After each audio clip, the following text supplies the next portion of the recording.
Bon, voilà comment je procède souvent. Quand j'ai pas envie de passer ma journée devant l'écran, je me dis bon, allez, je vais faire ma journée, je me mets devant l'écran juste 15-20 minutes, je cherche l'actif qui bouge le plus. Je regarde, je fais le tour vite fait,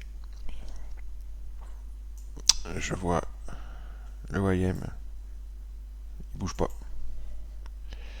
Le Nasdaq, belle tendance haussière, mais c'est déjà pas mal monté. À voir, mais ça bouge pas trop. Petit graphique du crude là qui traîne. Je vois que le crude, lui, s'est mis dans une belle tendance haussière qu'on est en train de retracer. Le crude bouge pas mal. Le gold bouge pas du tout. On va essayer, on va regarder un graphique un petit peu plus parlant. Voilà le gold. Regardez, il bouge plus. On laisse tomber le gold. Donc c'est crude ou Nasdaq, lequel je connais le mieux, le crude. C'est parti pour le crude. Tant pis pour le gold. Alors on se met le crude. Ok. Alors, une fois que j'ai choisi mon actif, ça va être rapide. Euh... Je regarde à peu près où il est. Il est pas mal monté. Il est sur la VAH de la journée, en dessous le point pivot, en dessous la VAL d'hier, ok. Au-dessus du POC du jour, au-dessus des WAP du jour, ok, ça marche. Donc, quelle est la tendance depuis l'ouverture?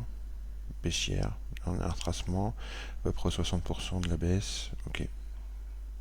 C'est bon à savoir, mais ça ne me donne pas de biais, j'ai pas de biais. Je ne veux pas de biais, je n'en veux pas de biais. Alors, on va se mettre ce graphique réduit ici. On va se le mettre dans un coin réduit. On se met les tapes, et on se met bookmap et auction visualizer. Et on traite 15-20 minutes, on se fait sa journée en 15-20 minutes, pas plus. On n'a pas besoin de plus. J'ai pas d'objectif de gain, mais en tous les cas, quelques centaines de dollars, quoi. Ça, c'est sûr. Allez, on va se sortir bookmap. L'outil indispensable, bien sûr, c'est bookmap.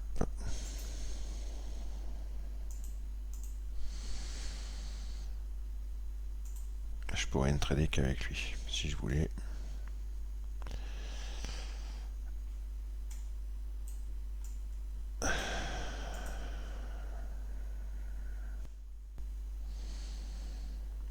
Alors, mon ami, moi j'ai pas regardé le DAX, comme on est après 17h30. C'est trop tard pour le trader, le DAX.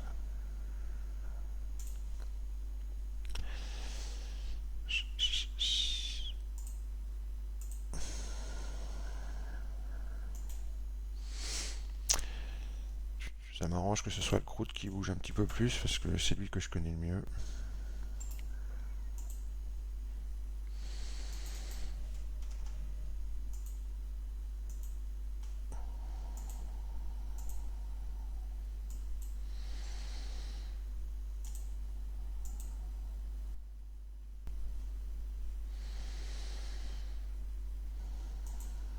Donc ça m'arrange que ce soit lui.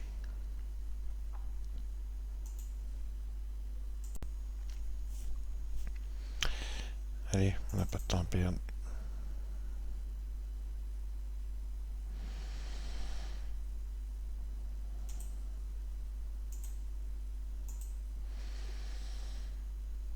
Alors quand on traite comme ça,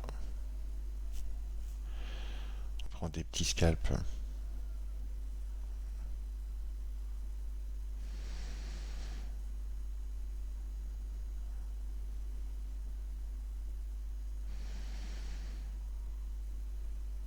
Alors qu'est-ce que je vois? Il y a une centaine de contrats au-dessus de nos têtes. Est-ce qu'on va aller les toucher, les tester?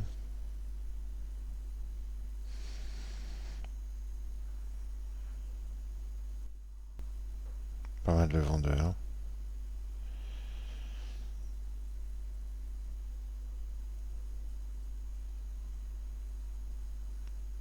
Allez, je suis rentré long. On va aller tester la liquidité là-haut sur comme de fonds 4. Voilà, c'est parti. Déjà 30 $. Ils sont en train d'accumuler là. Il y a beaucoup d'acheteurs. Allez, petit spoofing. Ouais, voilà. Je vais reculer un target parce que j'ai l'impression que ça va partir. Allez, c'est bon, ça part, ça part. 70, 80. Ouais, c'est pas mal. Allez, ils sont en train de squeezer nord. C'est pas mal du tout.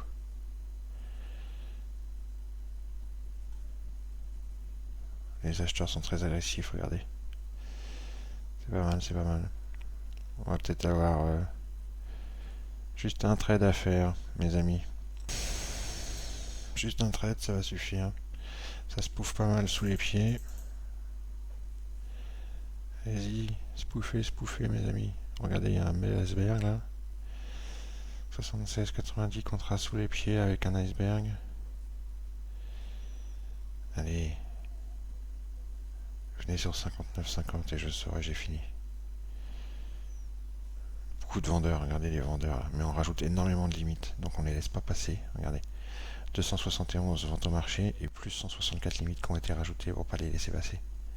Et on a un énorme iceberg, 102 contrats cachés, 102 ordres cachés que Iceberg Detector nous montre. Ici, un énorme iceberg. Voilà, ça y est, ça part. 200, 210. On repart au niveau de l'iceberg.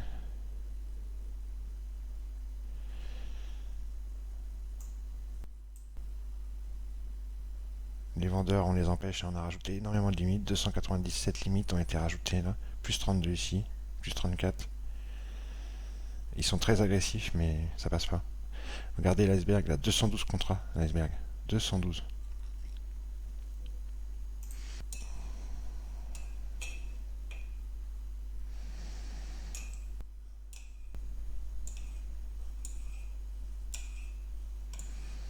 Petit retracement.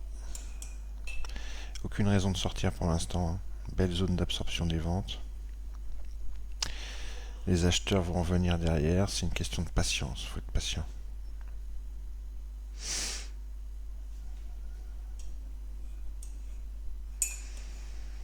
J'aurais pu sortir tout à l'heure. J'avais presque 200 $ en poche. Mais je sens que je peux faire ma journée sur ce trade. Je vais d'abord mettre ma target très loin pour commencer. Je vais attendre que ça reparte plein nord comme un fou. Et je déciderai qu'en sortir. Quand j'aurai suffisamment dans ma poche, je dirais que c'est bon. Et j'aurai fait ma journée en moins de 30 minutes. En attendant, je vais mettre sur pause pour pas que ce soit trop long. Allez, c'est bon, on va sortir du trade. Ça me va bien. Pour moins d'une demi-heure de boulot, presque 200 $, 180. Allez, hop. Je sors 170 $. Moins de 30 minutes de boulot. Et on va revenir sur le trade. On est vendredi, j'en fais pas plus. Je pourrais en faire un deuxième, un troisième comme ça. De toute façon, sur le coup, jusqu'à 20h30, 21h, il y a de quoi faire. On va revenir un petit peu sur le trade, expliquer un petit peu pourquoi j'ai attendu un petit peu plus longtemps. J'aurais pu sortir bien avant. Je suis monté à 200 $ de PNL, mais j'ai attendu. Pourquoi? Je vais vous expliquer. On va expliquer tout ça. J'ai de fortes présomptions sur le fait que ça va continuer à monter, mais voilà. On est vendredi soir, ma journée est terminée. C'est le 8 mai. J'ai fait ça en 20 minutes. Je suis tranquille. Par contre, attendez. Parce que je suis en train de regarder un truc, un dernier truc rapide.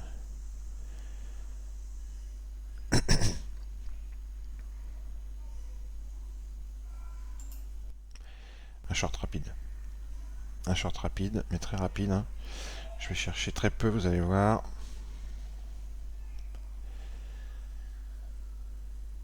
Ok, vas-y, viens me chercher.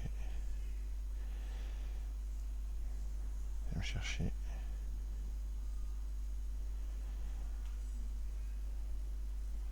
Voilà, c'est bien, viens. Ok, c'est bon. C'est bon. Allez, voilà, je voulais arrondir à 200. Bon, 210 $, c'est parfait, nickel. Allez, je vais vous expliquer tout ça et pourquoi j'ai fait un petit short, un petit scalp très rapide. Pourquoi aussi, je vais vous expliquer. Alors, attendez, il y a une autre opportunité qui vient de se présenter. On est revenu sur la VAH du jour, la market profile. J'ai un bel iceberg sur Bookmap à ce niveau-là. Ça fait, on a rajouté une première fois. Ça peut être un trade rapide. Il y a pas mal de ventes, mais bon. Regardez toutes les limites qu'on rajoute. Ok. Donc ça peut donner un trade rapide juste pour prendre quelques petits couilles. S'il pouvait initier un mouvement assez rapide qui monte d'une dizaine de ticks rapidement, ça permet d'arrondir un petit peu la journée rapidement, sans trop de risques, parce que bon, il y a quand même une belle zone d'absorption avec un bel iceberg, un beau niveau market profile. Moi, je vais pas chercher loin, hein, c'est juste pour arrondir s'ils veulent bien.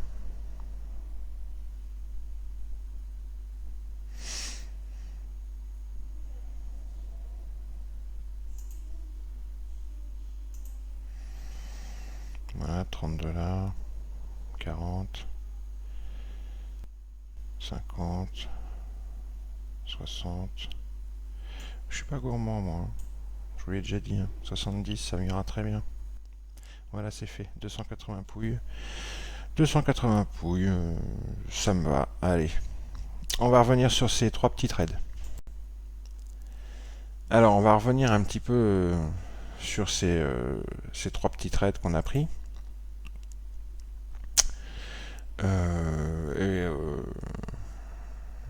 Même si je suis pas gourmand, s'il y a une opportunité de trade pendant que je fais la vidéo, là, je la prendrai. Hein. Il n'y a aucun souci, parce que je vois que VWAP est pas loin. On est entre VAH du jour et VWAP. On va voir, hein. Il y a point pivot au-dessus, et la VAH, non, la VAL de la veille. Bon, on verra bien. Peu importe. Ce que je voulais vous montrer, c'est qu'on peut tout à fait décider de faire sa journée très rapidement. Il y a 2 façons de faire. On peut s'installer à 8 heures devant son écran et faire une session matin de 8 heures à 11 heures et une session après-midi de 15 heures pour l'ouverture du crude ou 15h30 pour l'ouverture des indices US jusqu'à 17h30 même, et parfois on peut faire une night session aussi. Hein. Où on connaît très bien ses actifs, on connaît très bien les instruments, on sait les horaires de trading à éviter dessus, on sait les horaires de trading à privilégier dessus. Donc on peut tout à fait, à certains moments de la journée, se dire, bon, je vais aller voir ce qui se passe, choisir dans les actifs qu'on connaît et qu'on privilégie, celui qui est le plus volatile à ce moment-là. Plus il y a de manipulation directionnelle et mieux c'est. Hein. Et on choisit celui qui est le plus volatile et on fait 3-4 trades pour faire sa journée rapidement. C'est une autre façon de faire, hein, c'est une façon plus cool. Bookmap s'adapte très bien à ce genre de trading. Parce que Bookmap, pour ce genre de trading, privilégier les petits et les moyens écarts et répéter 3-4 fois ça, Bookmap est parfait pour ça. Vous avez vu, hein, il suffit qu'on constate une zone d'absorption ou qu'on constate une petite manipulation d'un algorithme, une petite manipulation directionnelle avec un algorithme qui se pouffe. Ben, on rentre dans le trade et puis on en fait 2 ou 3 comme ça et puis voilà. Moi c'est comme ça que je fais maintenant, je me prends plus la tête. On n'est pas là pour faire des horaires de bureau. Hein. Bref. Donc, on va revenir.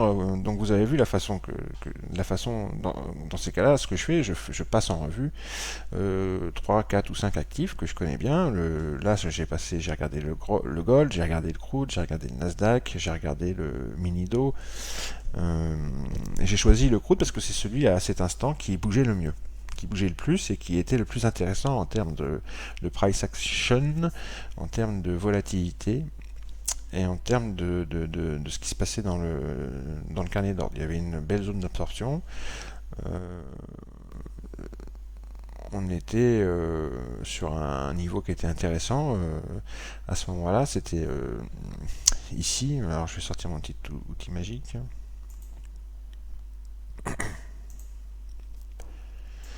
On était à ce moment-là, on était ici sur alors le premier trade que j'ai pris, c'était un long où j'ai fait 170 $. Je suis rentré à 59,32. Je suis rentré sur ici là sur la VAH du jour. Ok. Et je suis ressorti en dessous le point pivot et la VAL de la veille. Et il est monté un petit peu plus haut, il est monté jusqu'à 60, 70 je crois. J'aurais pu prendre beaucoup plus. Ensuite, j'ai décidé de refaire un second scalp qui n'était pas prévu parce qu'au moment où je fermais où je disais bon c'est fini machin, j'ai vu que on était potentiellement en train de faire un excès au-dessus du point pivot et de la VAL de la veille justement, qu'il y avait une absorption des achats au marché dans Bookmap et que cet excès là je pouvais tenter de le scalper pour prendre entre 3 et 5 ticks, très rapide, c'est ce que j'ai fait. Hein. C'est le deuxième trade où j'ai pris 40 $, je suis rentré short à 59,53, je me suis racheté à 59,49. Parfait. Ça a été très rapide. C'était juste pour jouer un mouvement retour, un mouvement contraire, mais tout en constatant quand même qu'il se passait quelque chose dans la microstructure. C'est toujours pareil. Je constate une absorption soit des ventes au marché, soit des achats au marché. Dans le cas des ventes au marché, si je constate une absorption des ventes au marché, ça veut dire qu'il y a un support court terme qui est en train de se créer. Si je constate une absorption des achats au marché, c'est qu'il y a une résistance court terme qui est en train de se créer. Donc on observe. Si en plus de ça, il y a un algorithme qui fait partir les prix dans le bon sens, et on rentre. Et là, le dernier petit trade que j'ai pris, j'ai fait 70 $ rapidement là. C'est pareil, hein, on est revenu, je suis rentré à 35 et sorti à 42. On est revenu sur clôture de la veille et VAH du jour, pareil. Et c'est surtout dans Bookmap, c'est ce que je vous ai dit, hein, c'est surtout que dans Bookmap, on va remettre, ça s'est passé là. Ça s'est passé un petit peu plus tôt. C'était là, ici. Voilà. Ici, à 59,35, à cet endroit-là, je vais ressortir mon petit pointeau fixe. Ok. Ici, à 59,35, là, dans cette zone-là, je vous ai dit que toutes les ventes au marché qui attaquaient la zone, les ventes attaquaient la zone, comme ça, mais elles ne passaient pas. D'accord? On le constate quand on le regarde en temps réel, quand les ventes attaquent un niveau comme ça et reviennent et à nouveau elles attaquent le niveau et que ça ne passe pas, on constate qu'il y a beaucoup d'absorption au niveau des ventes au marché. Ça c'est pour un support court terme. Donc là on rentre. En plus de ça, vous voyez bien, si je dézoomais on verrait mieux, mais là on voit déjà pas mal, qu'une fois que le petit support court terme s'est fait, en dessous les prix, ça se pouffe et ça donne une direction très rapide au prix et on prend entre 5 et 10 ticks assez rapidement. C'est le deuxième trade que j'ai fait. C'est toujours le même principe. Le dernier trade que j'ai fait à l'instant, qui faisait 70 $, c'est le même principe où je suis rentré sur... non, ça c'est le dernier justement que je viens de vous expliquer. L'avant-dernier, le short que j'ai pris à 59,53,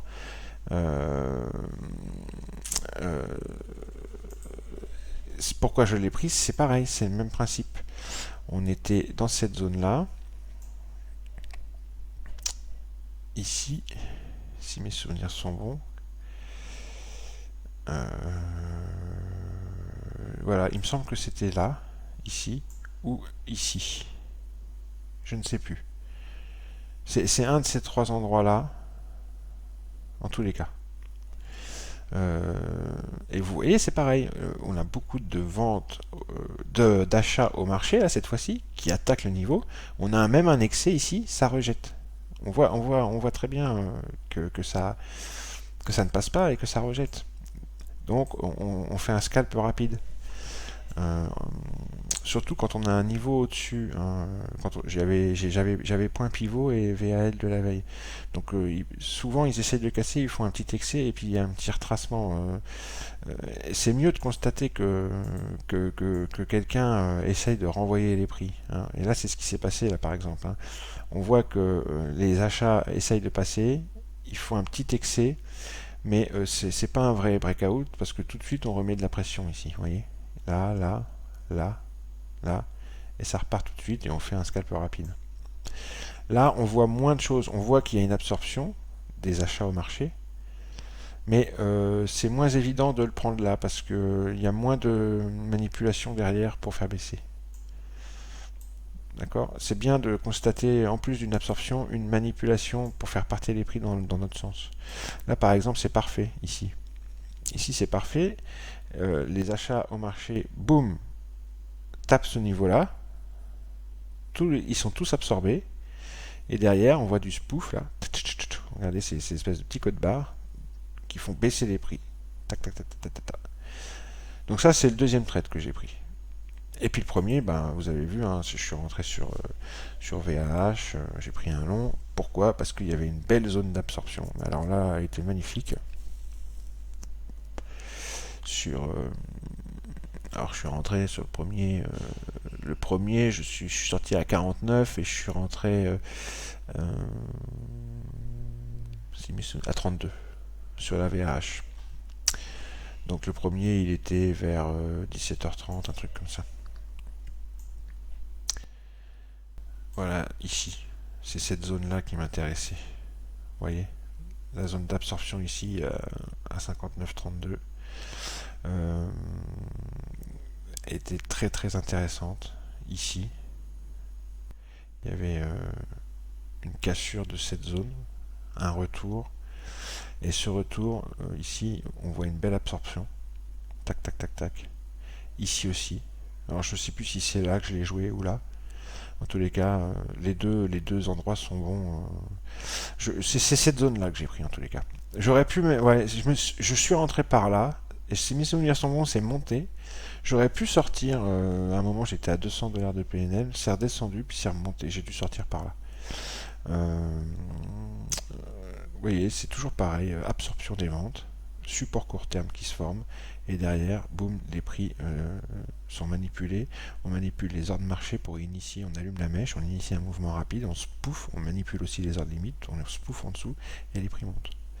Voilà, voilà, et puis vous, entre 20 et 60 minutes, vous faites votre journée, puis basta si vous n'êtes pas trop gourmand.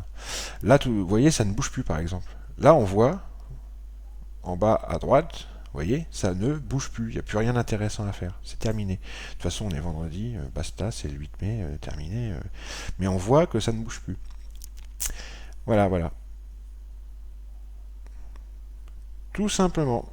J'avais espoir qu'on fasse un excès violent sur VWAP, et je voulais fader cet excès, le prendre long donc. Je voulais prendre long sur VWAP, mais non, vous voyez, il bouge plus du tout là. Là, c'est l'heure du déjeuner. Hein.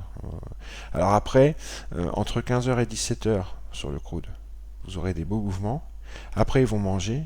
Ils reviennent à 18h. Et entre 18h et 20h, 20h30, parfois 21h, mais plus rarement, on va dire entre 18h et 20h, 20h30, vous avez de magnifiques mouvements aussi sur le crude. Donc 15-17 et 18-20, 20h30 pour le crude. Allez, ciao les amis.